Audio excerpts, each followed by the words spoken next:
చూడు boss, municipal ఎలక్షన్లు ఎక్కడ నార్త్ తెలంగాణలో బీజేపీ బ్రహ్మాండంగా డామినేట్ చేసింది. సౌత్ లో ఇంప్రూవ్ చేయాలి. ఉన్నది ఉన్నట్టు అన్ని ఇవాళ రేపు ఎలక్షన్ కమిషన్ రికార్డు చెప్తే గూగుల్ చెప్తుంది. ఇవాళ నార్త్ తెలంగాణ ప్రత్యేకంగా రాష్ట్రం మొత్తం బీఆర్ఎస్ కాంగ్రెస్ కి సపోర్ట్ చేసింది. ఎందుకు చేసింది? బీజేపీ ఎదగొద్దు అని చేసింది. అంటే ఎవరితో భయపడుతున్నారు వీళ్ళు చేసిండ్రు, వాళ్ళు చేయించుకున్నారు. అంటే ఇది 100% ఈయన కేసులన్నీ ఆయన కాపాడుతున్నాడు. వీళ్ళ కేసులు వాళ్ళు కాపాడుతున్నారు కాంగ్రెస్ వాడు కాబట్టి వీళ్ళు చేయించుకున్నారు. అది చేసిండు.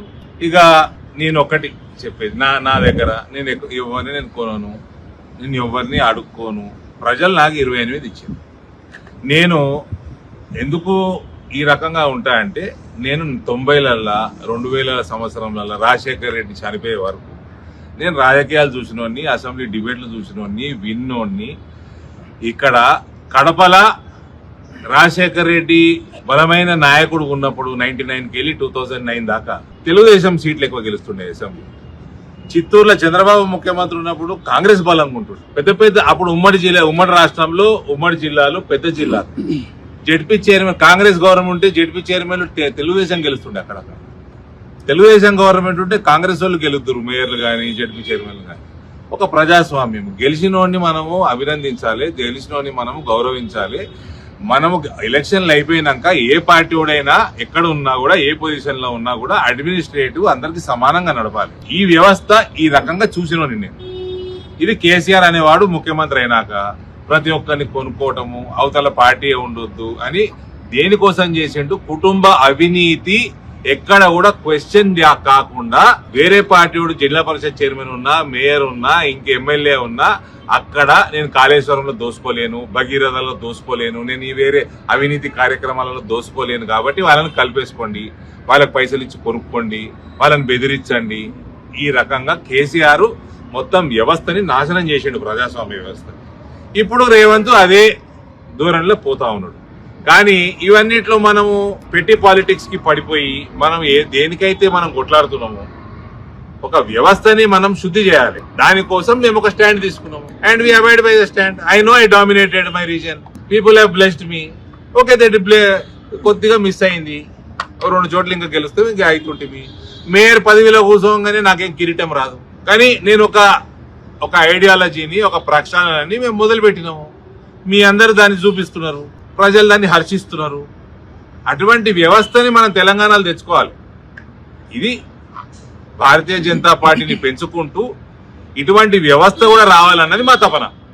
అది పదే పదే ఇప్పుడు ఇందూరు మేమే కైవసం చేసుకుంటాం భవిష్యత్తులో కూడా అనేది ఒకటి కామెంట్ కూడా చేస్తాం. 100% చేసుకుంటాము, ప్రజాస్వామ్యబద్ధంగానే చేసుకుంటాము. అది నా కాంగ్రెస్ మీద ఉన్న కాన్ఫిడెన్స్ అని చెప్పిన. కాంగ్రెస్ పార్టీ ఎంత యునైటెడ్ ఉంటుందంటే మొన్న ఎలక్షన్ నాడు కూడా కన్ఫ్యూజన్ వాళ్ళది. మొన్న ఎలక్షన్ నాడు కూడా కన్ఫ్యూజన్. కాబట్టి వాళ్ళకి, నాకు బీజేపీ కంటే కాంగ్రెస్ మీద ఇటువంటి వాళ్ళు కలిసి ఉండలేరు అన్నది కాన్ఫిడెన్స్ ఎక్కువ.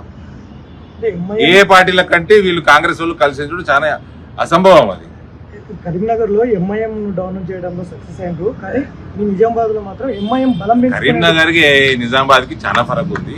నిజామాబాద్ లో 43-44% ఎవ్రీ సెకండ్ ఓటర్ ఇస్ ముస్లిం. కరీంనగర్ లో అంత లేదు.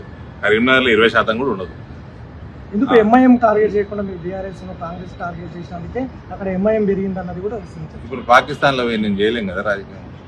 మా పార్టీ హిందుస్థాన్ లో బీజేపీ తెలంగాణలో ఇక లేదు, ప్రత్యామ్నాయం మేమే అని కవిత బీజేపీ భూస్థాపితం అవుతుంది, జాగృతి ఆవిర్భవిస్తాయని దీనికి రియాక్ట్ కావాలి. ఇప్పుడు కావాలన్నా దీనికి రియాక్ట్ అంటే నిజామాబాద్ నుంచి ఆమె అడుగు పడుతుంది అన్నది జాగృతి. సరే, ఎవరు భూస్థాపితమైనరు, ఎవరి వల్ల భూస్థాపితమైనరు, ఎవరు ఏ పార్టీ వల్ల భూస్థాపితమైనరు మీకు తెలియదా, నాకు తెలియదా, ఆమెకు తెలియదా? చెప్పండి. ఎందుకు అంత ఇంపార్టెన్స్ ఇవ్వాల్సిన అవసరం లేదు. మహిళ, మా జిల్లా కోడలు, గాడ్ బ్లెస్ హర్. అంటే మీ సెగ్మెంట్ లోనే మెట్పల్లి కానీ రాయపల్లి ఇవన్నీ మీ చేతిలో ఉన్నా కూడా మా చేతులు ఎట్లున్నాయి బ్రదర్? ఇప్పుడు మాకు రావద్దని అన్ని పార్టీలు కలిసినాయి. బీఆర్ఎస్ కాంగ్రెస్ కి ఓటేసింది. ఇప్పుడు జీవన్ రెడ్డి గారు కూడా పెద్ద మనిషి, we all have sympathies towards him. ఆయన మళ్ళా ఏడుపు స్టార్ట్ చేసిండు ఎలక్షన్లు అయిపోయినాక. ఎలక్షన్లలో చూపెట్టారు మీ ప్రతాపం. ఎందుకు సపోర్ట్ చేసినావు మరి కాంగ్రెస్ కి? సంజయ్ కుమార్ కాంగ్రెస్ కి ఎందుకు సపోర్ట్ చేసి? డిఫర్ గానుంటే డిఫర్ కాలేదు, వాళ్ళ మనుషులు చేసుకున్నారు. ఇప్పుడు రాయకాల్ అయితే గమ్మత్ చూడండి, బీఆర్ఎస్ చైర్మన్ అభ్యర్థి ఎలక్షన్ నాడు చైర్మన్ ఎలక్షన్ నాడు కాంగ్రెస్ కండవ కప్పుకోరు, కాంగ్రెస్ చైర్మన్ అభ్యర్థి అయ్యిండు. దానికి బీఆర్ఎస్ సపోర్టు, జీవన్ రెడ్డి వర్గం సపోర్టు, సంజయ్ కుమార్ వర్గం సపోర్టు. ఎందుకు? బీజేపీకి భయపడి. ఈ పార్టీ కూడా కొన్ని చోట్ల మద్దతు ఇస్తుంది కదా, కాంగ్రెస్ ఎక్కడ ఎక్కడ ఎక్కడ ఎక్కడ కృష్ణాపూర్ గాని. సార్ నేను ఈ 120 అయిన ఎలక్షన్ అన్ని నేను దాస పెట్టే, నేను నా నియోజకవర్గంలో 8 జాగాలు దాస పెట్టాను.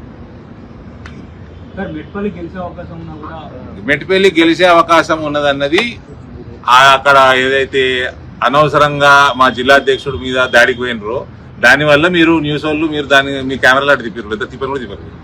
ఆడ 10 బీజేపీ గెలిచింది, 10 కాంగ్రెస్ గెలిచింది, 6 బీఆర్ఎస్ గెలిచింది. అక్కడ బీఆర్ఎస్ వాళ్ళు అన్ని జాగాలు ఎక్స్పోజ్ అవుతారు, కాంగ్రెస్ కి సపోర్ట్ చేస్తున్నారని కుల్లా ఎక్స్పోజ్ అవుతున్నారు.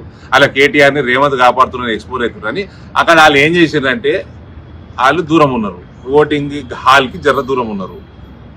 మా బీఆర్ఎస్ బీజేపీ ఆయన సుఖేందర్ గౌడ్ అని ఒక వ్యక్తి కార్పొరేటర్ కౌన్సిలర్, ఆయనకి ప్రతిసారి ఆయన భార్య ఇద్దరు ఉంది. నేను ఇచ్చే ప్రసక్తే లేదన్నా, అది కోవర్ట్ కేసు, ఆయనకు కూడా ఇయ్యొద్దన్నా. సరే 30-40 ఏళ్ళ నుంచి ఉన్నాడు, ఫోన్లో ఏమని చేసుకోనని ఒక సీట్ ఇచ్చారు, గెలిచిండు. ఆయన నాళ్ళు తీసేసుకున్నారు. ఆయన కోసమే నాకు కాంగ్రెస్ నాయకుడు ఫోన్ చేసిండు. నేను మీకు కుదిరితే 1 మంత్ 20 డేస్ బ్యాక్ చెప్పిన, ఆయన కోసమే కాంగ్రెస్ నాయకుడు ఫోన్ చేసి ఈయనకు మేము వీక్ క్యాండిడేట్ పెడతాము, కొరుట్లలో మా చైర్మన్ అభ్యర్థికి మీరు వీక్ క్యాండిడేట్ పెట్టకండి, మీరు ఎవరో భూషణ్ని తీసుకున్నారు జాయిన్ చేసుకున్నారు, ఆయనకి ఇయ్యకండి అన్న. నేను అది ఇచ్చేసాను ఆల్రెడీ, నువ్వు ఇక్కడ వీక్ పెట్టకు, ఓడగొట్టు మావండి అని చెప్పిన. గెలిచిండు, తీసేసుకున్నారు. నాకు బ్రహ్మాండమైన ప్రక్షాళన అయింది. నా చేతికి మరకగా అంటకుండా 30-40 సంవత్సరాల నుంచి జెండా మోస్తున్నాము అని జెండా అమ్ముకున్నోడు పీకిండు. అట్లా జగిత్యాల వీకిండ్రు, కొరుట్ల వీకిండ్రు, రాయకల వీక్తే ఇంకా మంచిది. ఇందూరు జిల్లా అయితే ఎప్పుడో ప్రక్షాళన చేసుకున్నాను, ఇవాళ జగిత్యాల జిల్లా కూడా ప్రక్షాళన అవుతుంది. ఇట్లా దొంగలు ఏ స్థాయిలో ఉన్నా కూడా వాళ్ళందరూ పీకాలి. ఎవడైనా సరేనండి, ఈ పార్టీలో ఉంటే ఈ పార్టీ కోసమే పనిచేయాలా, ఆయన కమిట్మెంట్ ఈ పార్టీ కోసమే ఉండాలా. ఆడు పెద్దోడు కానీ చిన్నోడు కానీ. అది మా జిల్లా అధ్యక్షుడు చూసుకుంటాం, పార్టీ చూసుకుంటాం. ఎవరన్నా వస్తా అంటే తీసుకోకుండా ఎందుకుంటాము? వాళ్ళు మేము కొనుక్కోము, మాకు వ్యవస్థ క్లీన్ కావాలి. అపోజిషన్ వాళ్ళు గెలిస్తే వాళ్ళని మేము గౌరవిస్తాము. నా దగ్గర ఒక ఎంపీగా అవతలోడు వచ్చి ఏమైనా ఫండ్ అడిగినా నేను ఇస్తా. ఎలక్టెడ్ రిప్రజెంటేటివ్ అయితే ఇస్తాను, ఎందుకు ఇవ్వకూడదు? గౌరవించాలి. ఈ వ్యవస్థని మనం రాష్ట్ర వ్యాప్తంగా తెచ్చుకోవాలి. ఏదైతే చంద్రబాబు నాయుడు, రాజశేఖర్ రెడ్డి అంతకుముందు 80లలో 90లలో అర్లీ 2000s చూసినాము, అటువంటి ఒక మన హెల్దీ డెమోక్రసీని మనం చూసుకోవాలి. ఇది అవతలోడు గెలిస్తే తప్పేందని ప్రజలోట్లు వేస్తేనే కదా, ప్రజలోట్లు వేస్తేనే నువ్వు గెలిచినావు, వాళ్ళు వేస్తేనే అవతలోడు గెలిచారు. వాళ్ళని దొక్కేస్తాము, కొనేస్తాము, వాళ్ళని అటాక్ చేస్తాము, కొడతాము, తిడతాము అంటే ఎట్లయితే